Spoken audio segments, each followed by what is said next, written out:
wondrous day when the circus came to town always began at dawn, when the trains arrived, singing a harsh but happy music of steam and steel. And out of 100 cars would come great shouting silhouettes of men and odd-shaped beasts, and all the material pieces of a miracle that was going to be made that day. By late morning, for a mile in any direction, you could hear the calliope and the sassy brass and drums of a circus band, and know the parade was on Main Street. Though for that day, not Main Street, but Caesar's Rome, with Caesar coming home triumphant. And then in the afternoon or evening, in those good and golden days of canvas, when the circus played under the big top, the climax, the performance, the show, the greatest show on earth. That's what they called it. And I, for one, believed it. Of all the Ringling Brothers who made it the greatest show on earth, one outlived and outshone all the others. His name was John Ringling, and he spent his life creating 3 ring amazements for the public. He created one for himself here on Sarasota Bay in Florida and called it Cajun. American Lifestyle, John Ringling's Cajun, brought to you by Bassett Furniture Industries, world's largest manufacturer of fine furniture for every room in your home, and starring as your host, Mr. E.G. Marshall.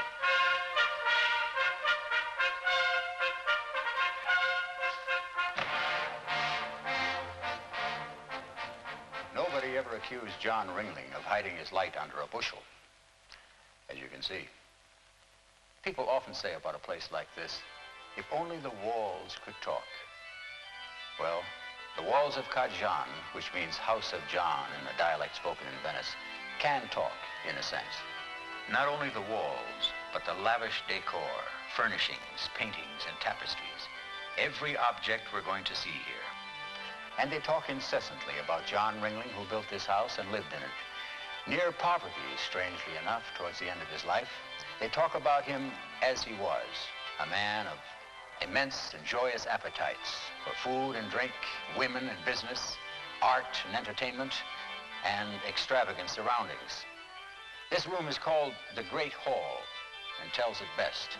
It's 50 by 60 feet. The floor is of black Belgian and white Alabama marble.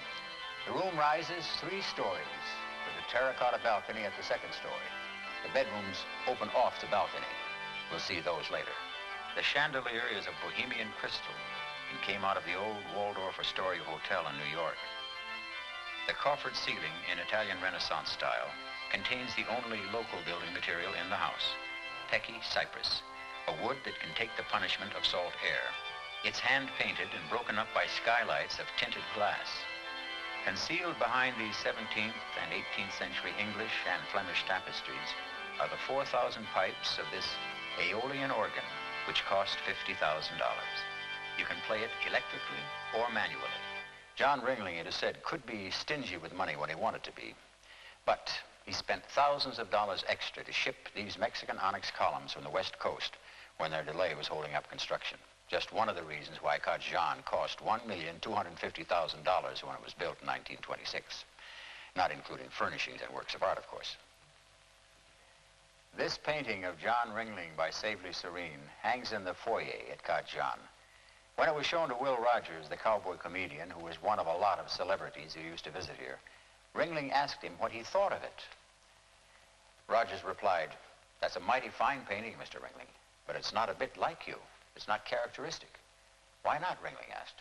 Rogers said, "Because you've got your hand in your own pocket." John Ringling took a lot out of life and a lot out of the people around him. And he nearly always had fun doing it. But he also put a lot back.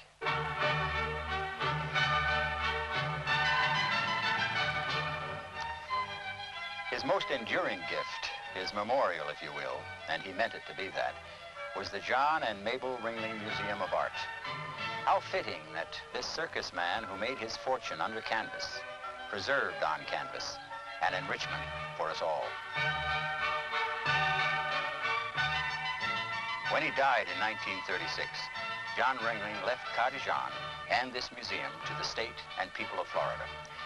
To Florida legally, but in truth to each of us, The museum contains the foremost collection of Baroque painting in America. This Rubens room, for instance. Here are 2 of 4 paintings by the Flemish master of the 17th century and his studio. They're called cartoons because they were painted as designs for tapestries.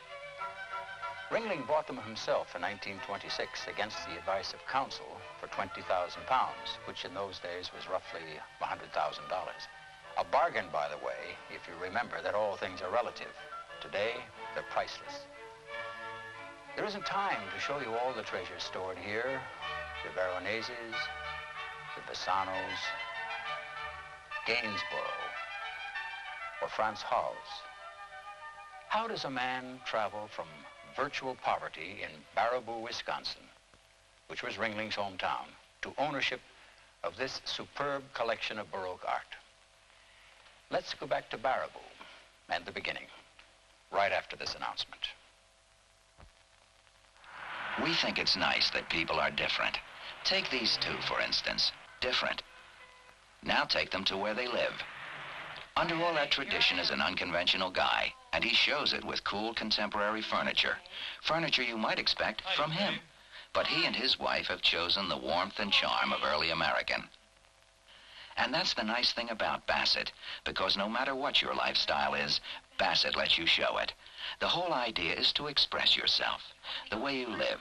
That's why we make so many different styles.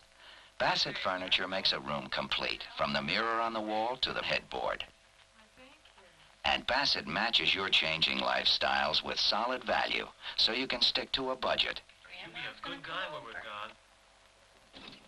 We think it's nice that people are different, because no matter who you are or how you live, Bassett lets you show your style now. John was born in 1886 in McGregor, Iowa, a small Mississippi River town, where he first saw his circus at the age of 4. Listen. This is called a bell wagon, properly enough. The Ringling Brothers invented this. These ornate circus wagons were gems of craftsmanship and became a flourishing folk art. And the Ringlings had theirs made by cousins named Muller. This one and many other parade wagons are preserved in the Circus Museum, which is now on the grounds of the Ringling estate. There are 68 acres here and beautifully landscaped. This magnificent living sculpture is a banyan tree. Father, Augustus Ringling, was an unlucky, though able, harness maker and carriage trimmer who had come to the United States from Germany in 1848, driven from there by revolution. He anglicized the family name, which had been Ringling, with an umlaut, to Ringling, without an umlaut. Mother was Marie Salome Julliard of Milwaukee, Wisconsin, whose parents had emigrated from France in 1845. One Ringling, at least, credits her side of the family for their eventual flair and showmanship. The couple were married in 1852. The parents journeyed their growing brood from town to small Midwestern town as the father searched for success, which always eluded him. They stayed longest in Baraboo, Wisconsin. That's where the first Ringling Brothers show set out from in 1882. From then until 1918, Baraboo was the winter quarters of the Ringling Circus. There were 7 Ringling brothers and 1 sister, and eventually all the men were involved in the circus. But when the show first went out, only 5 of the brothers were with it. Alf T., Al, John, Otto, and Charles. They struggled and stumbled, and for their very first performance out of town, had taken in $12.90 less than they'd spent. John was the one who went to Europe a lot. And this is some of what he brought back. This is the courtyard and sculpture garden of the Ringling Museum of Art. The galleries which surround it on 3 sides are a superb example of Italian Renaissance architecture and landscaping of the 15th through 18th centuries. Here on the raised bridge of the 4th side of the garden stands one of only 3 bronze reproductions in the world of Michelangelo's David.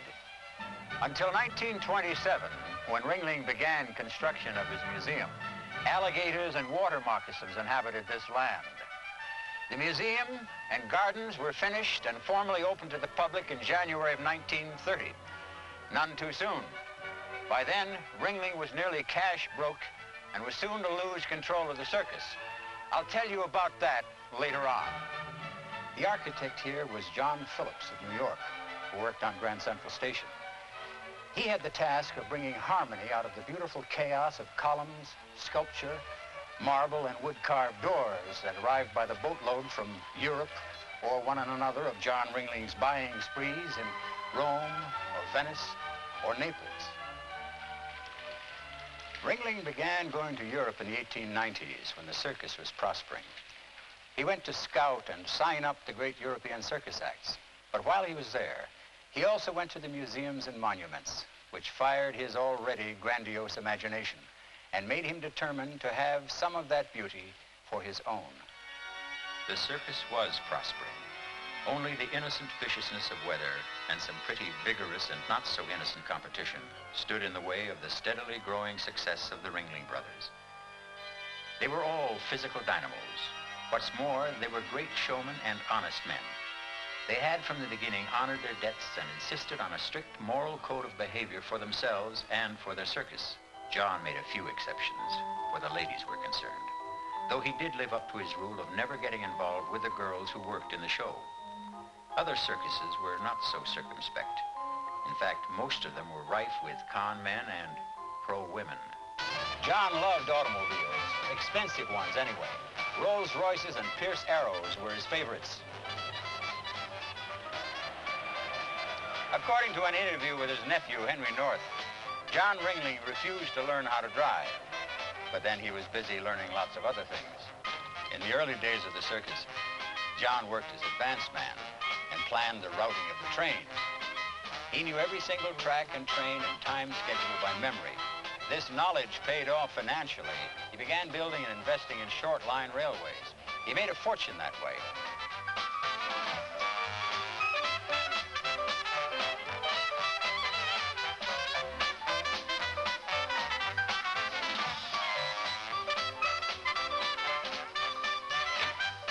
This is the landside facade of Cartizan. As John Ringling was fond of saying, them that has them, wears them. The house has 30 rooms and 14 bathrooms. It's 200 feet long and rises 61 feet to the tower. Mostly the house is Venetian style and modeled after the Doge's Gothic Palazzo in San Marco Square in Venice, Italy. You can see that most clearly on the bay side. You go ahead. I'll meet you there. The exterior walls are rose cream stucco with glazed terracotta medallions and moldings. Corbels support the balconies and cornices. All the windows are made of hand-worked Venetian glass. This terrace is 8,000 square feet of variegated marble, set off by these terracotta balustrades.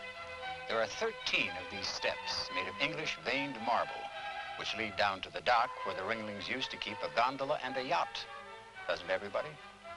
Kajan. Some wags called it Casa Zany.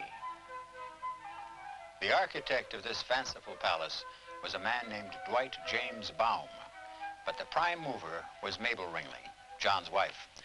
I'll tell you about her, and we'll go back inside right after this announcement.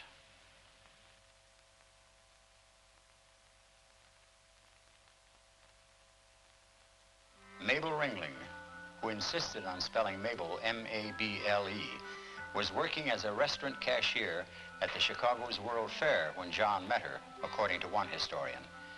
Another said she and her sister were dancers with the circus, which would be a violation of John's dating rule.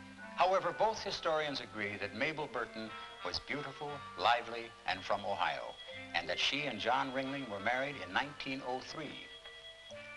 John was 37 and she was 25, and it was the first marriage for both. They had no children. How ironic for a man who devoted his life to children of all ages. This painting of Mabel Ringling is also by Savely Serene and hangs in what they call the reception room. Over here is the music room, or ballroom. The walls are covered in yellow damask, and notice the tall gilded torchères. Look at the ceiling. Its gilded coffers are set with paintings of the Dances of the Nations motif, the work of Hungarian artist Willy Poganyi. One of the couples is said to be John and Mabel Ringling. This magnificent Steinway is inlaid rosewood. What an evening here must have been with Flo Ziegfeld, Jimmy Walker, Percy Rockefeller, and the tall, elegant Mabel Ringling. that happiest of souls, it is said, who loved to entertain. In fact, Cod John was really Mabel's idea.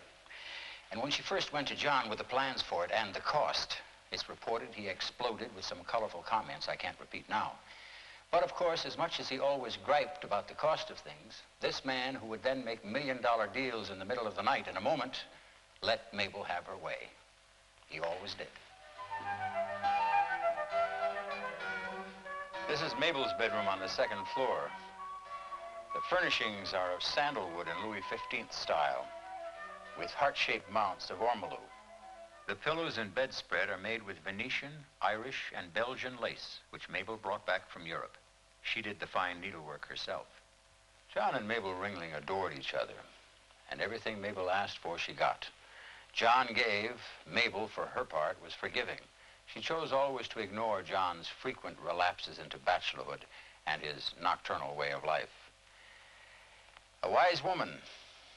They stayed happily married together for 26 years until Mabel died of Addison's disease and diabetes in 1929. It was a hard year for John Ringling, stung by the sudden death of his wife and by the economic crash. The end was beginning for the great showman. Next door is his bedroom. French Empire style, and the obligatory ceiling painting of a mythological figure, which is what John Ringling had become. Let me show you the bathroom. This barber chair was his. The walls of yellow sienna marble were imported from Italy. The tub was carved out of a single solid block of marble. He was fastidious about his grooming and about his wardrobe. These are some of his suits and shoes. All of the suits are hand-tailored by Savile Row of London or by Bells of New York, a famous tailor of the time.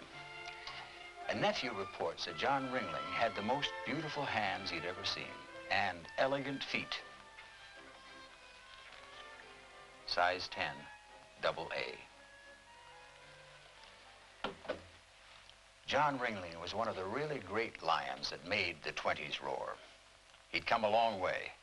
I'll tell you some more about how he did it and of his decline soon after this announcement.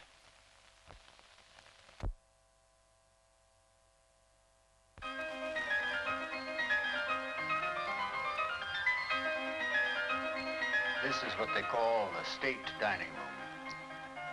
The paneling is dark walnut. The silver chandelier was especially designed for Mrs. Ringling by Tiffany in a Moorish pattern. This walnut refectory table is a Renaissance copy. Much of the furniture in Cod John came from the raised New York mansions of Vincent Astor and Jay Gould. Won't you join me? Though he only dined twice a day, John Ringling was a gargantuan eater, and the Olympian meal was breakfast, which he had at 3 o'clock in the afternoon. That's when he got up. Witnesses have seen him at a single sitting eat 12 king oranges, 5 grapefruits, and a John Wayne-sized sirloin steak, a full coffee cake, and a pot of coffee. 2 pounds of Tokay grapes and a groaning dish of corned beef hash with poached eggs. The cultivated airs he had worked hard to acquire hardly ever carried him through meals, though orgiastic amounts of gourmet food and wine were served at this table. No matter how worldly he became, John's palate remained strictly Baraboo, Wisconsin, and hash was his favorite, washed down by old curio scotch. Towards the end of his life, John Ringling, who had been one of the 20 richest men in the world, was hard-pressed to pay his grocery bills. Local merchants cut off his credit and made John a virtual prisoner in this palace. He paid cash, sometimes in 50-cent pieces, which he collected for parking at the art museum. He refused to charge admission to see the paintings, and he never sold one no matter how tough things got. He had promised those to the public, and he kept his word.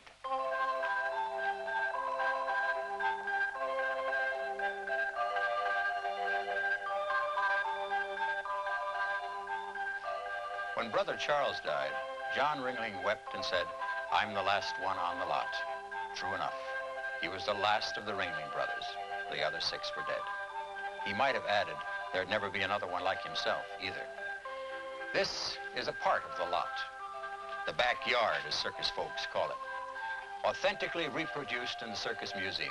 This movable city is where 1,300 volatile people lived for 8 months while the circus was on the road, traveling 20,000 miles a season.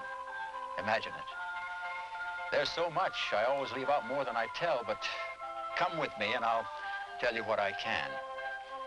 Over the years, John Ringling had become the acknowledged leader among the brothers who were equal partners. While the others stayed close to the circus, John increasingly concerned himself with the bigger picture, as they say.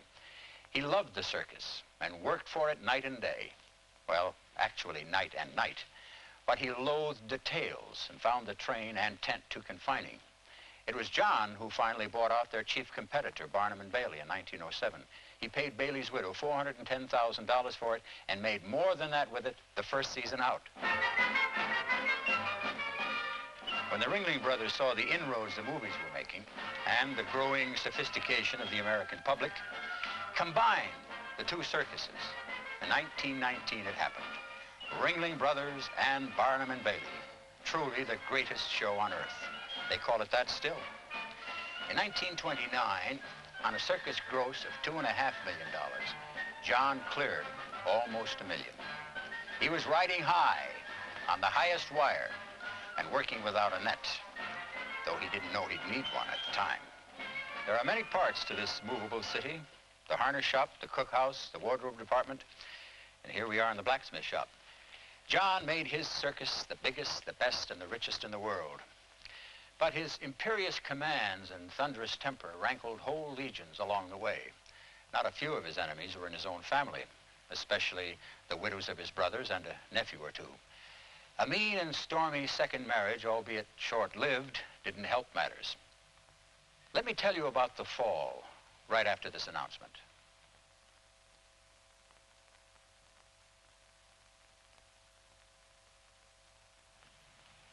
We're in the tower at Kajan. Everything is down from here.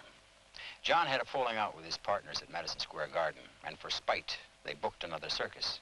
For the first time in 50 years, Ringling Brothers was not to open its season there in New York. John was so outraged that he immediately bought the competing circus, lock, stock, and elephant, for $2 million, $1.7 million on his personal note. Then the Depression hit, and the note kept coming due. The widows sued for mismanagement and voted their share of stock to throw him out. In staggering succession, he got a blood clot in his leg and finally had a crippling stroke, all in the midst of a long and expensive divorce action against a high-strung second wife. Near the end, John asked his nephew, Henry Ringling North, to drive him from Kajan to Pensacola to view a parade of the Coles Brothers Circus. He did, and Henry reports that at the parade's end, when the big steam calliope went singing by, John Ringling began to cry. Till finally he pulled himself up by main force from his wheelchair and said, "Time to go home." And so it was. John Ringling died December 2nd, 1936, age 70. His estate was valued at $23,500,000, though he only had $311 in the bank.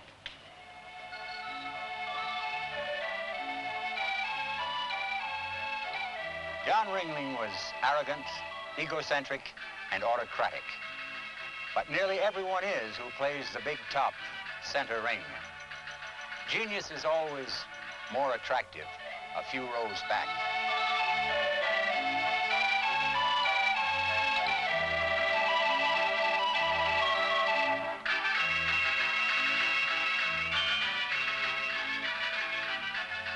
Seen close up, you're inclined to judge harshly this willful child of a man.